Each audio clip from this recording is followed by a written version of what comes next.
Hi friends, நாங்கள் சரண்யா. இந்த video எதுக்குன்னா, பார்த்தீங்களா, என் நேரமே சரியில்லைங்கிறதுக்கு இது ஒரு உதாரணம்.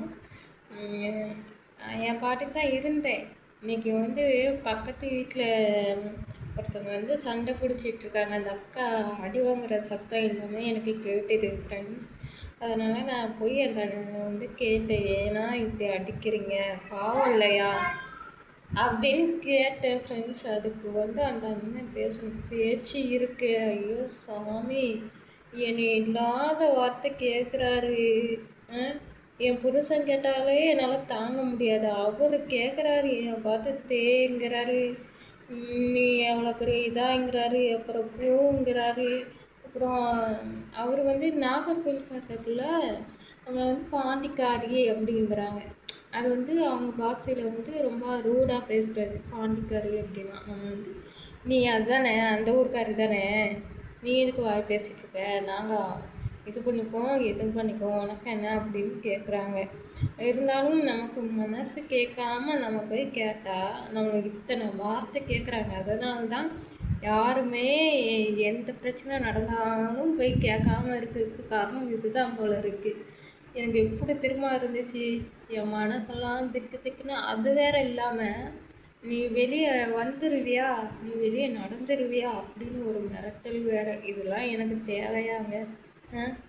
நான் நம்மளை மாதிரி தானே இன்னொருத்தவங்க அடி வாங்குறாங்க அப்படின்னு நான் போய் கேட்டால் எனக்கே அது ரிட்டர்ன் ஆகுமோன்னு ஒரு பயமாக இருக்குது.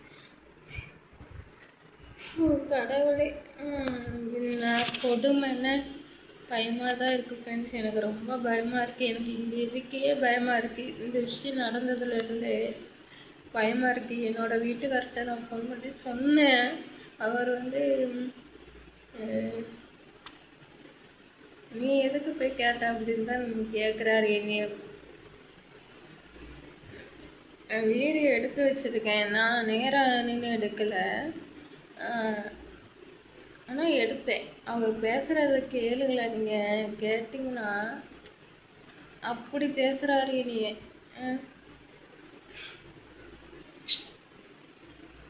இதுக்கு தான் மற்றவங்களை கேட்க மாட்டேங்காங்க. எங்கே என்ன பிரச்சனை நடந்தாலும் கேட்காம பிரச்சனை முடிஞ்சதுக்கப்புறம் வர்றது போல இருக்குது. பிரச்சனை முடிஞ்சால் கூட யாரும் வர மாட்டேங்காங்க.